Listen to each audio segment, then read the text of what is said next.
अनंत कोटि दंडवत सतगुरु देव को।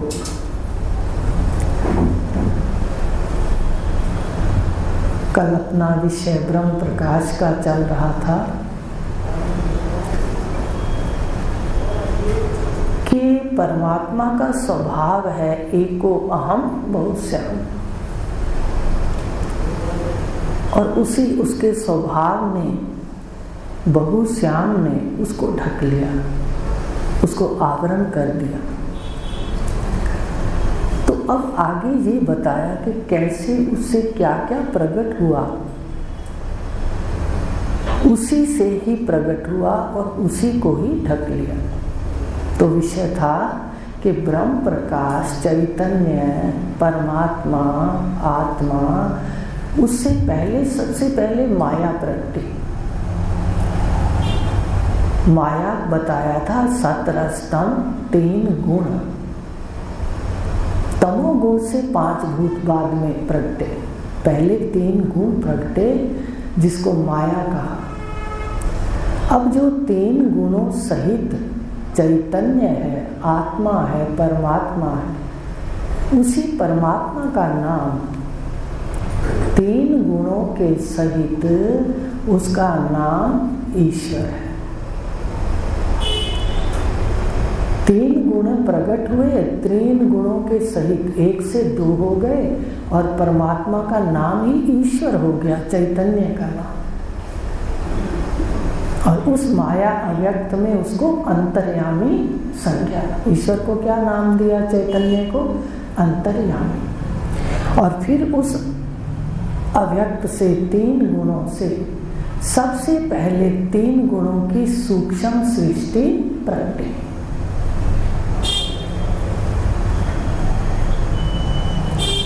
अब सूक्ष्म सृष्टि में जो भी प्रकट हुए देवता, इंद्रियां जो हमारे पास है, तो ये जिस तरह कोई एक चित्र बनाते हैं अखबार कागज के ऊपर, तो उसमें हम पेंसिल से पहले आकार देते हैं, जैसा चित्र बनाना होता है उसको वैसा आकार देते हैं। अब वो सारे आकार देकर पेंसिल से फिर रंग भरते हैं, तो फिर वो चित्र सजीव हो जाते हैं। रंग ना भरे तो वो चित्र होते तो हैं पर दिखते नहीं। ऐसे सूक्ष्म सृष्टि हुई। तो सूक्ष्म सृष्टि में 84 लाख योनियां और 4 खानियों के आकार प्रकट हुए। उद्भिज खानी पेड़ पौधे, उद्भिज बीज से जो उत्पन्न होती है पेड़ पौधे, उनके आकार प्रकट हुए। उद्भिज खानी में भी देखो, फल है, फूल है, सब्जियां हैं, सबके आकार अलग अलग है। अब सारे ये आकार पकड़े। जल की खानियां, स्वेदज खानी में भी सारे आकार, मछली जो भी उस जल के अंदर रहते हैं वो सारे के सारे आकार प्रकट हुए।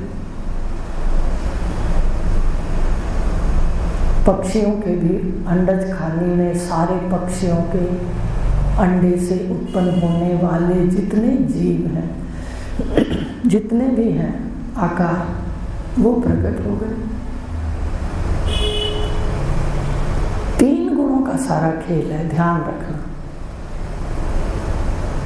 अब उसके बाद मनुष्य जरायुज खानी, जिसमें 2 पैर वाले भी हैं और 4 पैर वाले भी हैं, वो प्रकट हो गए। अब ये सारी खानियां प्रकट हुई, 4 खानियां, इसके आकार प्रकट हुए।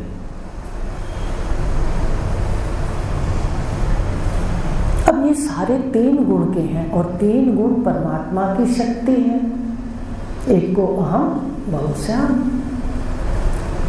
अब यहाँ ध्यान देने की बात है कि ये जो सूक्ष्म सृष्टि प्रकट हुई,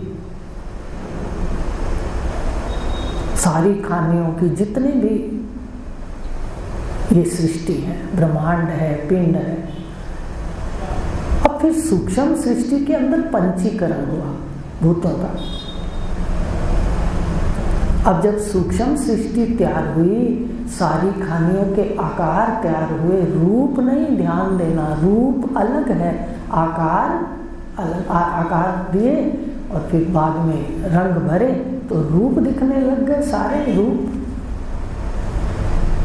तो जब सूक्ष्म सृष्टि है तो उसी चैतन्य को जो परमात्मा है, माया प्रगति तो अंतर्यामी, सूक्ष्म सृष्टि प्रगति तो सूत्र आत्मा, सबकी आत्मा है।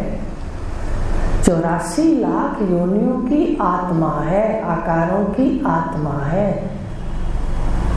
सूत की तरह सारी खानियों को अपने में पिरो के रखा हुआ है, इसलिए सूत्र आत्मा कहा। अब हो गई, रंग भर दिए गए, अब वो सृष्टि पंचीकरण हुआ। भूतों के परस्पर मेल को पंचीकरण कहते हैं। अब वो पंचीकरण के बाद सारे रंग भर दिए तो आकार साकार हो गए, दिखने लग गए, रूप दिखने लग गए। कितने रूप हुए, ये शक्ति इन रूपों में भी है। सारे रूपों ने उसको ढक लिया, चैतन्य को ढक लिया, चेतन को ढक लिया, अपने आश्रय को ढक लिया, जहां से ये प्रकट हुए सारे उसको ढक लिया। माया में अंतर्यामी, सूक्ष्म सृष्टि आकारों में सूत्रात्मा, और जब स्थूल हो गए, रूप हो गए, रंग भर दिए, सारे चित्र दिखाई देने लगे रंग बिरंगे सारी खानियों में, उसमें उसको विराट कहा।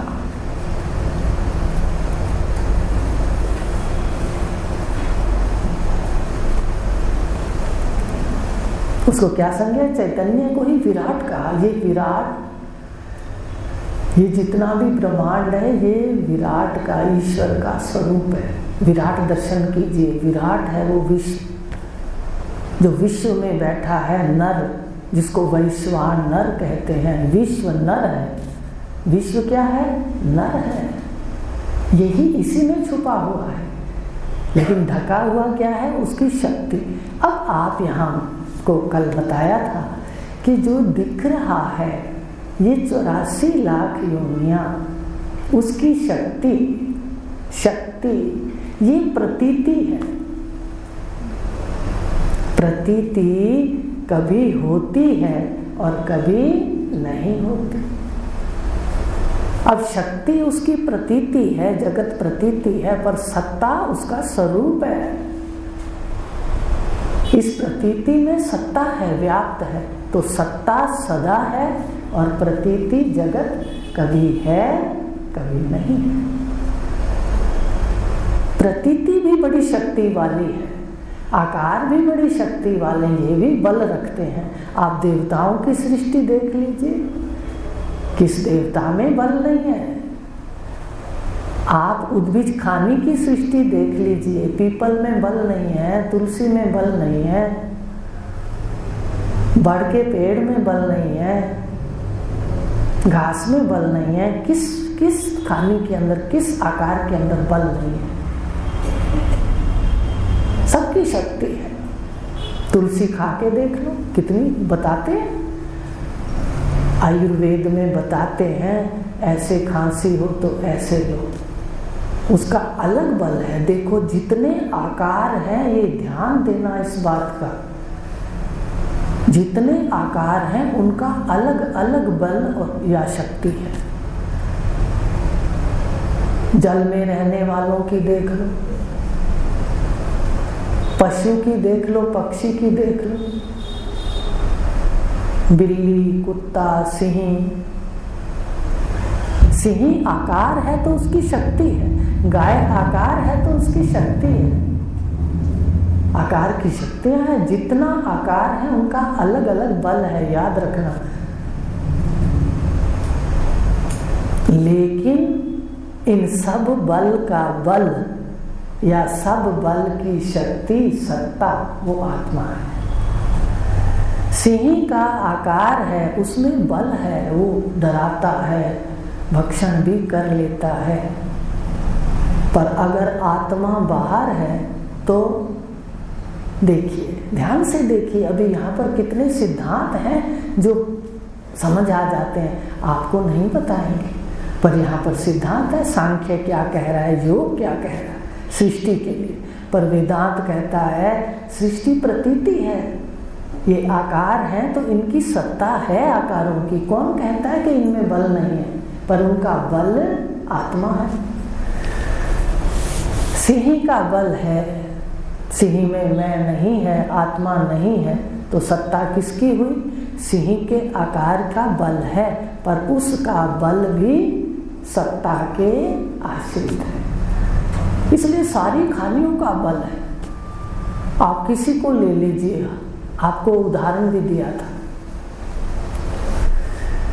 कि प्रेस और सत्ता में बताया था कि प्रेस भी अपनी ताकत रखती है। अगर लाइट से चलती है प्रेस, लाइट कपड़े नहीं जलाती, पर प्रेस कपड़े जला भी सकती है। आकार की अपनी सत्ता है, ये ध्यान दो, इसको अपने हृदय में रखो। प्रतीति है, पर ये बिल्कुल नकारी नहीं जा सकता कि हम कहें ये तो झूठ है, तो नकारी है। ये व्यवहारिक सत्य है। हर आकार के अंदर बल है, और बल का पीछे बल परमात्मा है, सत्ता है। और तत्वम असि, यहाँ तक पहुँचना है वृत्ति को। भले वृत्ति दरवाजे के पास जाके नीचे बैठ जाएगी, पर एक बार तो सफर करवाना ही पड़ेगा। आयु जा रही है, समय कम है। तो सत्ता से, परमात्मा से, माया, सूक्ष्म सृष्टि, स्थूल सृष्टि, विराट उसका नाम हो गया। अब आपको समझा दिया कि ये प्रतीति है, लेकिन प्रतीति का भी आकार अपना बल रखता है। हर आकार अपना बल रखता है। अब परिवार में रहते हैं, वहाँ हर किसी की अपनी शक्ति है, बल है। कोई सच बोलने में का बल है, किसी में अपनी अपनी वृत्ति के अनुसार है। हम विरोध क्यों करें? हमें समझ आ जाए कि हर तीन गुणों की जो अंतःकरण है, जो आकार है, जो भगवान ने बनाया है स्वरूप, उसमें कोई ना कोई विशेषता बल है। लेकिन सारे बल का बल कौन है? सत्ता। मैं अगर बाहर हो जाए तो कितना ही कोई सियाना है, कितना ही कोई बड़ा बड़ा कार्य कर दे, मैं के बाहर होते उसका बल नहीं है। इसलिए शक्ति की भी तुम शक्ति हो, आत्मा शक्ति है, आकारों में बल है, उसका बल आप हो। ये बात ध्यान देनी है। तो देखना है कि प्रतीति है। अब हम सिर्फ ऐसे कहते रहे प्रतीति है, ये बिल्कुल मिथ्या है, ये इसका कोई स्थान नहीं है, ये भूल है। वेदांत कुछ नहीं कहता, वो कहता है कुम्हार की दुकान खड़ी रहेगी, केवल तुमने जानना है कि मिट्टी है। और जो तुम्हारे मिथ्या बंधन थे वो छूट जाएंगे। बंधन सत्य थोड़े, बंधन तो हमने माने हैं। तो केवल चेतन को, केवल चैतन्य को, चैतन्य के क्या लक्षण है? केवल जानना, केवल जानने को संज्ञा है। अब सारी शक्तियां प्रकट हुई, ये खानियां, इसने परमात्मा को ढक लिया, आकारों ने ढक लिया। तो जो तीन गुण वाला चेतन है, ईश्वर, माया का पति, तभी उसका ईश्वर नाम है। वो माया का पति है, मायापति। उसके बाद सारे जीव जीव जीव मायापति का ही प्रतिबिंब अंतःकरण में है, ईश्वर का ही प्रतिबिंब है, चैतन्य का ही प्रतिबिंब है। पर हम जानते नहीं, तो अज्ञान का नाम ही जीव है, याद रखना। अज्ञान है तो जीव है। जीव आत्मा परमात्मा से भिन्न नहीं, चैतन्य से भिन्न नहीं। स्वभाव है एक को हम बहु श्याम, पर स्वरूप है सत्य चिद और आनंद। तो ज्ञान स्वरूप आप हो, परमात्मा है। सारी खानियों में छुपा हुआ देख लो, आंखों में बैठा ज्ञान स्वरूप है। ये जो ज्ञान स्वरूप है यही सत्ता है।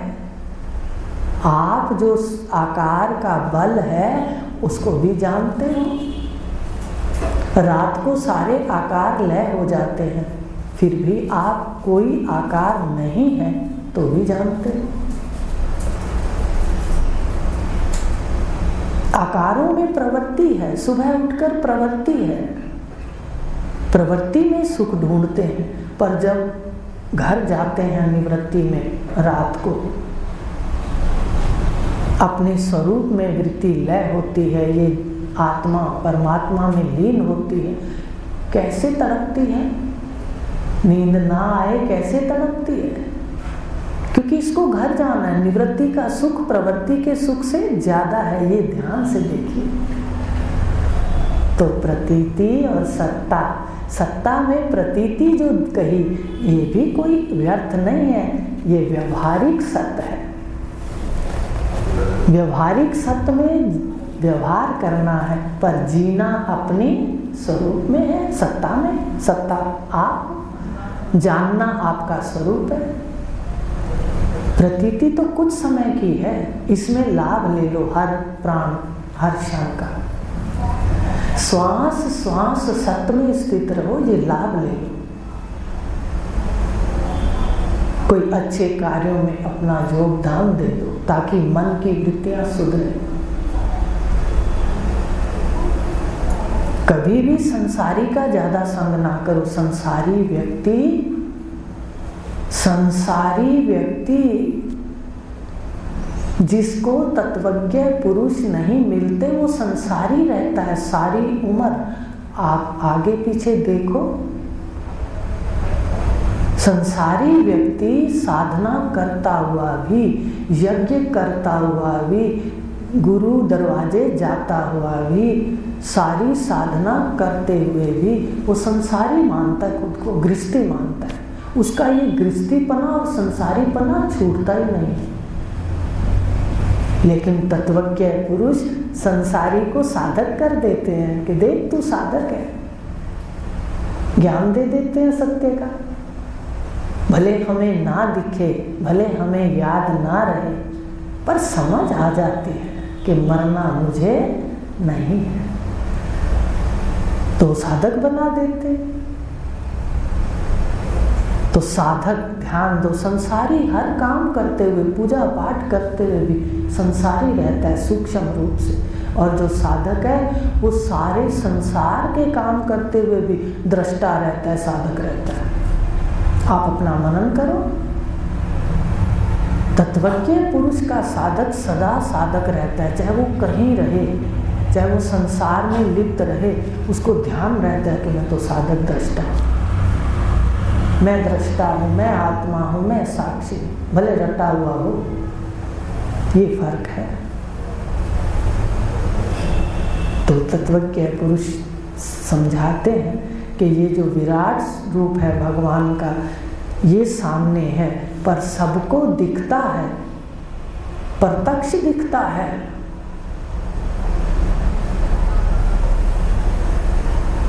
पर ये जानता नहीं। आपको बता दिया कि जीव क्या है, ईश्वर को अज्ञान नहीं, पर जो माया उपाधि से इस अंश है, अविद्या उपाधि वाला, एक शरीर वाला, ये अपने अज्ञान से जीव है, नहीं तो ये ब्रह्म है। कहाँ लिखा है उपनिषदों के अंदर? आप गहराई से देखिए, जब 3 बातें बताई थी महावाक्य के विषय में, जीव को कुछ नहीं कहा वेदों के अंदर, उपनिषदों में कुछ नहीं कहा। जगत को बता दिया, परमात्मा को बता दिया, जीव को सीधा महावाक्य दिया, तत्त्वम् असि। और जब तक ये अज्ञान नहीं जाता तब तक जीव अपने स्वरूप में नहीं बैठता। तो जानना आपका स्वरूप है, सामने आज से देखना है, शक्ति सब आकार में है। हमें किसी का विरोध नहीं करना, शक्ति के अनुसार व्यवहार करना है। सांप आ जाए और हम कहें ब्रह्म है, ब्रह्म है। सांप की अपनी शक्ति है, सिंह की अपनी शक्ति है, गाय की अपनी शक्ति है, लेकिन उस शक्ति की शक्ति सत्ता आत्मा है, अहम। तो इस प्रकार बताया गया कि प्रतीति जो है वो मिथ्या है, कभी होती है कभी नहीं, पर इसका जानने वाला ज्ञाता चैतन्य चेतन वो सदा है, वो आप हो। तो अगला श्लोक है 294 कि अब ये जो चैतन्य है, जो प्रतीति का ज्ञाता है, प्रतीति नहीं है तो भी ज्ञाता है, वही सत्ता है ब्रह्मांड की, पिंड की। तो ये ईश्वर कैसे हुआ भाई? ब्रह्म ही ईश्वर, ब्रह्म ही जीव, ब्रह्म ही जगत। कहते सारा गुणों का खेल है। 3 गुण हैं, 3 गुणों में जब तम में चैतन्य का प्रतिबिंब हुआ तो सृष्टि जो दिखाई दी इसको जड़ कहा, और जब अंतःकरण में चैतन्य का प्रतिबिंब हुआ, प्रतिबिंब आभास, चित्त का आभास, तो इसको जीव कहा। देखिए गुणों से लीला। प्रकृति में तमोगुण प्रधान है, जीव के अंतःकरण में सत और रज दोनों मिले हुए हैं। तम भी है और माया के अंदर केवल सत है प्रधान, वहां ईश्वर संज्ञा है। उसी ब्रह्म के प्रतिबिंब को ब्रह्म ही है, माया वाला ईश्वर, अविद्या वाला एक अंतःकरण वाला जीव, और जगत वाला जड़ हो गया। ये तमोगुण का कार्य है, ये सतरज का कार्य है अंतःकरण, और माया सतोगुण का कार्य है। तो प्रतीति कार्य है और सत्ता इसका आश्रय है, कारण है। तो ध्यान देना, कार्य पदार्थ अध्यस्त पदार्थ अधिष्ठान रूप ही है। आपने मिट्टी के बर्तन बनाए तो वो मिट्टी ही मिट्टी है। जो मिट्टी के बर्तन हैं, बर्तन अध्यस्त हैं, उसमें कल्पना है, लेकिन आधार कौन है? मिट्टी है। ऐसे ही ब्रह्मांड भले आकार में सारे बल हैं, पर इसकी सत्ता कौन है? आश्रय कौन है? परमात्मा, सत्ता, चैतन्य। तो ये जो चैतन्य है, ये चिद है ना, स्थान भेद से अद्वय चिद, ये अद्वय है माने अद्वितीय है, दूसरा कुछ है। माया आई तो ईश्वर हो गया। जैसे कोई घर में एक पुरुष है, अभी कुआरा है तो उसको कुआरा कह दिया, विवाह नहीं हुआ। पत्नी आई तो उसको पति कह दिया। पुत्र आया तो उसको पापा, पिता कह दिया। माँ सामने आई तो उसको पुत्र कह दिया। अब देखिए उसके नाम बदले, उसके संज्ञा बदले, उसके कार्य बदले। कार्य भिन्न भिन्न है, याद रखना। पुत्र के साथ कैसा व्यवहार करेगा, माँ के साथ कैसा करेगा, सब अलग होगा। पिता के साथ कैसा करेगा, पत्नी के साथ कैसे रहेगा। पुरुष ने बदला, जैसा जैसा कार्य है वैसा वैसा नाम बदल गया, संज्ञा बदल गई। तो प्रतीति में जैसा जैसा कार्य है, माया आई तो ईश्वर कहलाया, पति कहलाया, मायापति। अंतःकरण आया तो जीव कहलाया।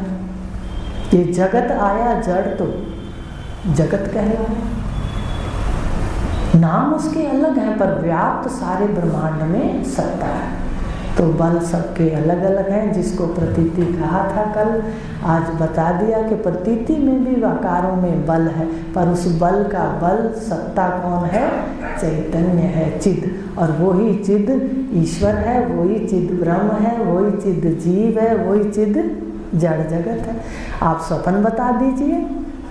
स्वप्न में आप देखो ना, जीव भी आप होते हो, स्वप्न में जीव होते हैं। स्वप्न में दृष्टा होता है, स्वप्न दृष्टा। स्वप्न में जीव होते हैं, घूमने वाले। जगत होता है जड़। आप चैतन्य से होता है। देखिए, तो इस प्रकार ये कहा कि अद्वैत चिद जो है, अद्वितीय है, वो आप ही आप है, पर हर स्थान पर उसका नाम और काम अलग अलग है। स्थान भेद से, काम भेद से नाम भेद है। क्या क्या भेद है? अंतर्यामी, सूत्र, आत्मा और विराट कहलाए। तो ये स्थान भेद से। माया में प्रगटा तो अंतर्यामी है, वही परमात्मा भी बता दिया। अंतःकरण भिन्न भिन्न है। एक दिन आपको स्वयं पता चलेगा कि ये जो अंदर है ये जीवाभास है, मैं जो हूँ मैं साक्षी हूँ। तो इस तरह आपको समझ आएगी। और तीनों विराट भी ईश्वर का ही रूप है।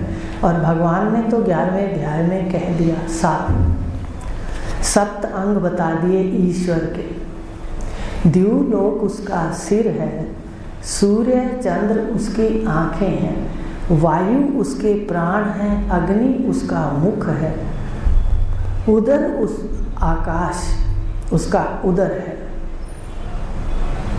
जल के जितने भी नदी इत्यादि हैं वो उसका मूत्राशय है, और पृथ्वी उसके चरण है। 7 अंग बता दिए ईश्वर के। ये विराट दर्शन है। और मोटी बुद्धि से भी देखो तो आंखों में चेतन है, शरीर में भी व्याप्त है। इसलिए अद्वैत चिद जहाँ जहाँ आकारों में बैठा, शक्ति सहित आप है। सिंह की शक्ति है, उस बल के सहित, आकार के सहित मैं जो है चैतन्य अलग है। सत्ता अहम की है और शक्ति आकारों की। प्रतीति शक्ति युक्त है, लेकिन किसी उधारी शक्ति है, अपनी शक्ति नहीं है। ये जो प्रतीति है सत्ता के आश्रित, सत्ता के आश्रित केवल जगत की प्रतीति मात्र है, द्वैत की प्रतीति मात्र है। आज इतना ही लेंगे। ओम पूर्णमदः